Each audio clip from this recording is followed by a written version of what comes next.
Bom, nesse primeiro momento eu vou falar das publicações mais ligadas à execução da manutenção. O AMM e o TCM são os documentos que definem como a manutenção deve ser feita na prática.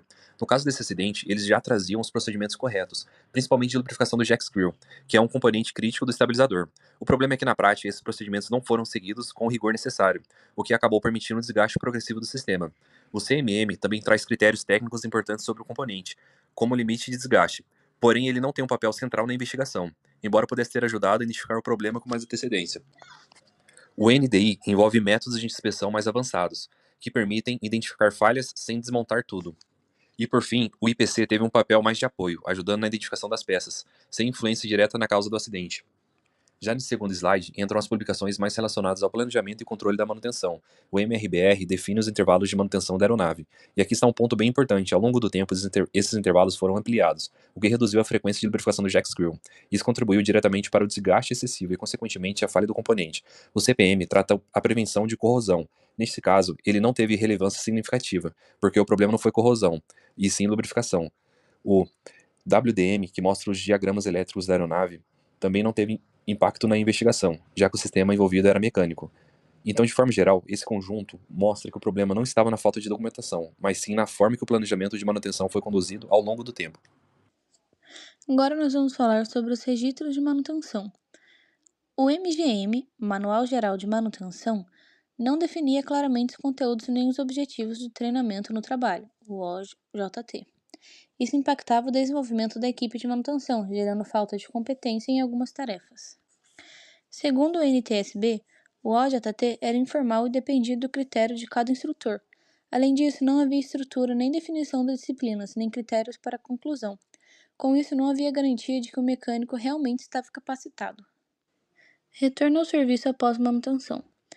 Que o problema estava nas ferramentas usadas na manutenção. A Alaska Airlines utilizava equipamentos próprios que não seguiam o padrão da Boeing. Isso podia gerar medições incorretas. Após a auditoria, essas ferramentas foram suspensas e 18 aeronaves foram retiradas de operação. Depois passaram por nova inspeção com equipamentos corretos e voltaram a operar. A empresa também padronizou o processo e adquiriu ferramentas certificadas. Peças de reposição. Esse item trata do controle das peças. O manual exigia armazenamento adequado com proteção e vedação, mas nem todas as unidades seguiam isso corretamente. Foram identificadas falhas no registro, na rastreabilidade e no controle das peças. Além disso, a terceirização também prejudicava a qualidade. Isso aumentava o risco de uso de peças fora do padrão. Requisitos de treinamento de manutenção. O NTSB identificou falhas no treinamento dos mecânicos. Muitos não estavam preparados para tarefas críticas como lubrificação e inspeção. Havia dificuldade em identificar problemas e diferenciar tarefas importantes. O treinamento deveria incluir procedimentos corretos, técnicas de inspeção e identificação de desgaste. A FAA afirmou que já existiam normas, mas iniciou revisões para melhorar isso. Na avaliação final, o NTSB considerou a resposta da FAA insatisfatória, pois a revisão da Advisory Circular era lenta e não garantia a padronização imediata do treinamento. Como conclusão, foi identificado que faltava treinamento específico obrigatório para lidar com sistemas críticos de compensação. Este parágrafo determina que o sistema de controle de voo deve ser projetado para suportar as cargas resultantes de esforço do piloto e cargas aerodinâmicas, e exige que o sistema suporte essas cargas sem falha funcional ou deformação permanente que impeça o controle. O grande debate técnico no relatório do NTSB foi que o fuso foi certificado puramente como sistema de controle. Ele deveria ter demonstrado que, mesmo após um desgaste, o sistema ainda teria resistência para suportar as cargas. A Boeing e a FAA classificaram como estrutura de vida segura, assumindo que ele nunca falharia se a manutenção fosse feita. O acidente provou que, sem redundância, o sistema de controle não era robusto o suficiente para garantir a integridade exigida. No parágrafo 25.675, fala que todas as superfícies de controle têm limites físicos positivos, e a violação, no caso do voo da Alaska, foi a falha da rosca que permitiu que o estabilizador excedesse seus batentes de projeto, tornando-o incontrolável. E no parágrafo 25.677, determina que o sistema deve prevenir movimentos abruptos ou inadvertidos. E no caso do Alaska, foi o desengate mecânico que causou um movimento violento para a posição de nariz para baixo, impossibilitando a recuperação. No acidente do voo Alaska 261, parágrafo 25.1309, foi um ponto central de discussão técnica. Uma falha simples, que foi o desgaste da porca trapezoidal, levou a um efeito catastrófico. Pelas regras do RBAC 25, no parágrafo 1309, se um efeito é catastrófico, ele obrigatoriamente deve ter redundância ou ser projetado de forma que uma única falha não cause o desastre. O MD-80 falhou ao classificar o fuso apenas como estrutura, em vez de um sistema que deveria obedecer aos critérios fail-safe.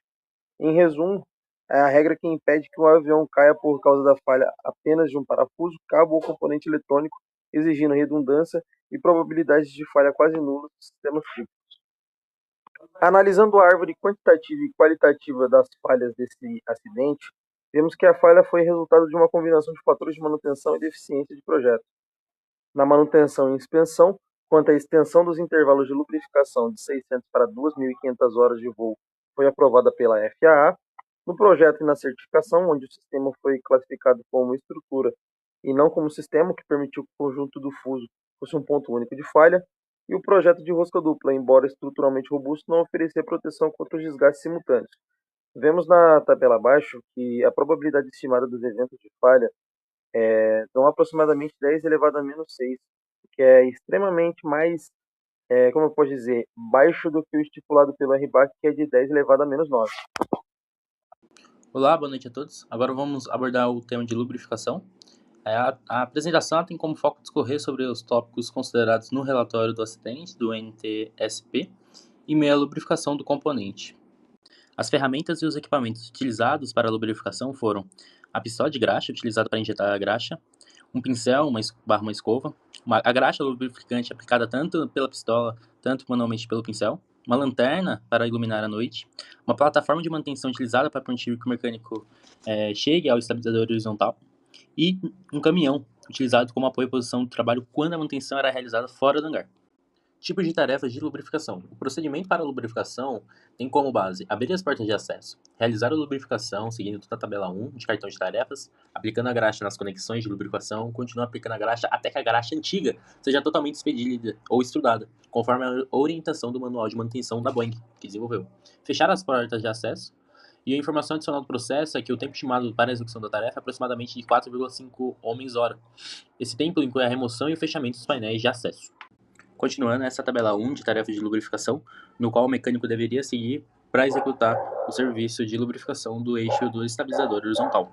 Agora falando sobre as explicações de lubrificantes e sobre as normas, a graxa originalmente especificada pelo Manual de Manutenção da Boeing para as aeronaves DC-9 especificava o uso de graxa conforme a norma 1000G 81.322 para a lubrificação do conjunto do eixo. A graxa utilizada pela companhia era a Mobiclass 28, que atende aos requisitos das especificações 1000G 81.322. Porém, houve uma proposta de substituição da graxa. A companhia propôs substituir a Mobiclass 28 pela Aeroshell 33, com o objetivo de padronizar e reduzir o número de tipos de graxa utilizados na frota. Porém, a Aeroshell 33 tem umas características diferentes e ela foi desenvolvida para atender uma especificação diferente, que é a Boeing BMS 333, e ela é qualificada sobre a norma 1000G 23.827. Agora, comparando as normas, a gente tem a 1000G 81.322, uma especificação militar para graxa aeronáutica utilizada em componentes críticos, e base para o uso da Mobiclass 28 no conjunto do eixo e estabilizador. Já a 1000G 23.823 é uma especificação também militar sobre no qual a Aeroshell 33 foi qualificada, porém desenvolvida para aplicações aeronáuticas específicas. Agora falando sobre a mistura de lubrificantes e contaminação. Na mistura de lubrificantes, a gente tem que pode ter ocorrido na substituição da graxa do sistema pela mudança da Mobiclass 28 pela Aeroshell 33 no conjunto do eixo estabilizador. A possibilidade de mistura entre as graxas durante a transição. Pode ocorrer uma mistura entre a graxa antiga e a nova dentro do sistema de lubrificação. A importância da remoção da graxa antiga. O manual ele recomenda injetar a graxa até que toda a graxa antiga seja expelida, evitando uma mistura dos lubrificantes diferentes. E sobre a contaminação do lubrificante, pode ter ocorrido pela graxa antiga, porque ela talvez não foi totalmente removida. Uma contaminação por água ao ambiente. Testes indicam que a Aeroshell 33 possui uma menor resistência à lavagem por água, aumentando o risco de perda ou contaminação da lubrificação em ambientes externos e a influência de condições de manutenção. A lubrificação realizada fora do hangar, à noite ou sob chuva, podia favorecer a entrada de contaminantes no sistema. As consequências da contaminação são redução da eficiência da lubrificação, possível aumento do desgaste dos componentes, necessidade maior de frequência de lubrificação. Agora falando sobre a limpeza dos componentes. Após a remoção do conjunto do eixo, os componentes foram limpos antes da realização de medições e inspeções. A limpeza permitiu realizar a verificação de folga e análise de desgaste com maior precisão. havendo uma importância em remover todos os resíduos de graxa contaminado, permitindo identificar danos como rebarbas metálicas, partículas de desgaste, contaminação do lubrificante. A identificação de contaminantes durante a limpeza, no eixo foram encontradas lascas e rebarbas metálicas misturadas à graxa do lubrificante. Ou seja, indica desgaste excessivo dos componentes e mostra que a graxa pode reter partículas metálicas, funcionando como indicador de falhas. A remoção de resíduos para análise de falhas. A limpeza do conjunto permite observar depósito de graxa degradada, substâncias secas semelhantes à argila dentro da cavidade da graxeira. Ou seja, a presença desse material indica a degradação do lubrificante, a ausência de lubrificação recente e a possível contaminação. E a lavagem à exposição de água, o eixo recuperado do acidente passou por um enxágue de água, porém não foi submetido à lavagem de alta pressão. Além disso, mesmo após 7 dias imerso na água, ainda foi possível encontrar graxa aderida aos componentes. Ou seja, a graxa aeronáutica possui uma alta resistência à água, ou à lavagem, uma característica importante para a operação do ambiente externo. A limpeza como parte do diagnóstico de manutenção. A limpeza dos componentes permitiu identificar as partículas de desgaste, avaliar as condições de lubrificação, medir as folgas e desgaste estrutural, assim, com a importância de manutenção, facilitando a detecção de precoce de falhas e garantindo que a lubrificação e especificação sejam feitas corretamente. Metrologia. Nessa primeira parte, vamos detalhar o End-Play Check, que é o principal procedimento metrológico para monitorar a saúde do estabilizador horizontal, como desgaste ocorre nas roscas internas da porca trapezoidal. Ele não é visível externamente, por isso usamos uma medição indireta, ou seja, medimos o deslocamento vertical livre entre o eixo e a porca. O processo ele funciona assim: primeiro nós instalamos um relógio comparador fixado na base do eixo, o sensor dele fica encostado na face inferior da porca. Para gerar um movimento, usamos uma ferramenta de contenção no estabilizador e aplicamos um torque específico. E o objetivo é puxar e empurrar o eixo dentro da porca para ver quanto espaço vazio existe ali. Se as roscas estiverem gastas, o eixo ele vai subir e descer mais do que deveria. E esse valor ele é registrado no relógio e a nossa folga axial. Ele é um teste que exige muita atenção, pois qualquer erro na posição do relógio ou na aplicação da força pode esconder um desgaste crítico, comprometendo toda a segurança da aeronave. Bom, e agora falando de números e precisão, a metrologia aqui ela trabalha com tolerâncias curtíssimas. Um conjunto difuso de porca nova, ele deve apresentar uma folga entre 0,003 e 0,010 polegadas. E à medida que o avião voa, esse valor aumenta, e o limite máximo de segurança é de 0,040 polegadas. Passou disso, a peça ela é condenada e ela deve ser trocada imediatamente. E vale ressaltar que no caso do voo do 261, a última medição foi de 0,033 polegadas. Ou seja, teoricamente estava dentro do limite, mas a investigação ela provou que esse número não era real. Ou seja, houve erros de medição causados por ferramentas inadequadas e falhas de procedimentos dos mecânicos. E por causa dessa margem de erro perigosa, o relatório do NTSB ele sugeriu a migração para métodos não destrutivos. A ideia ela é usar uma tecnologia para eliminar a subjetividade humana, e o raio-x permitiria, por exemplo, enxergar o perfil das roscas sem desmontar nada. E o ultrassom utilizaria ondas sonoras para mapear o desgaste da porca de bronze com precisão digital. São métodos que transformam uma medição mecânica incerta em um diagnóstico visual e exato. Bom, e nessa etapa vamos detalhar as 4 fases críticas do procedimento de medição da folga axial. Sendo montagem, né, que o primeiro passo é a instalação do relógio comparador. Ele é fixado na base do eixo e o seu sensor é posicionado exatamente contra a face inferior da porca trapezoidal. E esta montagem ela é precisa e é o que permite captar qualquer movimento vertical entre as peças. E sendo 2, a aplicação de carga. Com o instrumento zerado, o estabilizador horizontal é preso a uma ferramenta de contenção. E utilizando o torquímetro, aplicamos uma carga mecânica para forçar o estabilizador para baixo. Isso inverte a pressão no conjunto, fazendo com que o eixo suba dentro da porca até o limite permitido pelo desgaste das roscas. 3, a medição, que é o deslocamento total registrado no visor do relógio durante a inversão, e ela é a nossa folga axial. E 4, os limites metrológicos. Finalmente, comparamos o valor com os padrões de segurança. Uma peça nova apresenta uma folga entre 0,003 e 0,0010 polegadas, e o limite máximo para continuar em operação é de 0,040 polegadas. Qualquer valor acima disso, existe a substituição imediata, e no caso do voo do 261, a falha em obter uma medição precisa nessas etapas foi o que impediu a detecção do desgaste catastrófico. E para fechar, um dos pontos mais importantes da investigação foi a diferença metrológica entre medir a folga axial diretamente na aeronave, on aircraft, e fazer isso em uma bancada de oficina, off aircraft. Quando a medição ela é feita na aeronave, o conjunto está montado em uma estrutura gigante e flexível. O relatório ele aponta que o estabilizador pode sofrer pequenas torções e o eixo pode girar levemente durante a aplicação do torque. Isso cria um ruído na medição, dificultando a leitura exata no relógio computador. Já na medição em bancada, o componente ele está isolado e fixo em um ambiente controlado, o que elimina essas variáveis externas e torna o resultado muito mais confiável. E o NTSB ele descobriu que medições feitas na aeronave tendiam a ser menos precisas, mascarando o desgaste real. Além disso, também temos a questão das ferramentas.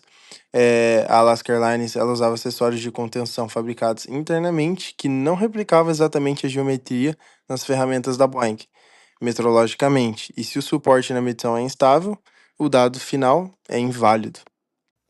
Aqui o nosso grupo realizou uma análise do conjunto do eixo do sistema de compensação do estabilizador horizontal do MD-80. O foco será nos mecanismos de corrosão que afetam esse sistema, nos riscos operacionais associados e nas estratégias de prevenção e controle baseados no CPCP e nas diretrizes do FAA. O conjunto do eixo opera em um ambiente sujeito à umidade, contaminantes e variações térmicas ao longo do voo e das operações em solo. Além disso, há contato direto entre materiais diferentes, o que favorece a formação de células eletroquímicas. A lubrificação atua como uma barreira protetora contra desgaste e corrosão, e sua degradação ou ausência aumenta significativamente a vulnerabilidade do sistema. O eixo é fabricado em aço endurecido para suportar altas cargas e garantir resistência mecânica. A porca trapezoidal é feita de alumínio bronze, um material mais macio, projetado para sofrer desgaste controlado ao longo do tempo, protegendo o eixo. O tubo de torque em titânio oferece alta resistência com baixo peso e boa resistência à corrosão. No entanto, a combinação desses materiais distintos gera diferenças de potencial eletroquímico, criando condições favoráveis ao desenvolvimento de corrosão. A corrosão galvânica ocorre quando metais diferentes estão em contato elétrico na presença de um eletrólito, como água ou contaminantes. Nessa condição, forma-se uma célula eletroquímica onde um material menos nobre atua como anodo e sofre corrosão. No caso do jack screw, esse processo pode acelerar o desgaste da porca trapezoidal, aumentando a folga axial e comprometendo a transmissão de carga, o que afeta diretamente a segurança do sistema. A corrosão puntiforme é caracterizada por ataques altamente localizados, que formam pequenas cavidades na superfície do material. Essas cavidades funcionam como concentradores de tensão e podem evoluir internamente sem sinais visíveis externos. Esse tipo de corrosão é particularmente perigoso, pois pode levar a uma falha estrutural repentina sem aviso prévio durante as inspeções convencionais. O CPCP é um programa desenvolvido para prevenir e controlar a corrosão em aeronaves ao longo de sua vida útil. Ele é baseado em inspeções estruturais detalhadas e atua de forma complementar à metodologia MSG2, utilizando intervalos definidos por tempo calendário. No caso do MD-80, sua implementação foi exigida pela AD 922208, estabelecendo inspeções iniciais em 72 meses e repetição a cada 36 meses. Com base nas recomendações do FAA C434B e da AD 922208, pode-se propor um programa de manutenção preventiva para o conjunto do eixo. Esse programa inclui inspeções detalhadas periódicas, lubrificação adequada do sistema para reduzir desgaste e corrosão e a medição da folga axial como principal indicador do estado da porca trapezoidal. Além disso, inspeções específicas para identificar corrosão galvânica e putiforme são essenciais, e a substituição preventiva da porca deve ser considerada para garantir a segurança operacional. O controle de confiabilidade complementa a manutenção preventiva por meio da análise estatística das falhas. Utilizando modelos como a distribuição de Poisson, é possível estimar a taxa de falhas e definir níveis de alerta para a frota. Isso permite que ações corretivas sejam tomadas antes que uma falha crítica ocorra, aumentando a segurança e disponibilidade da aeronave.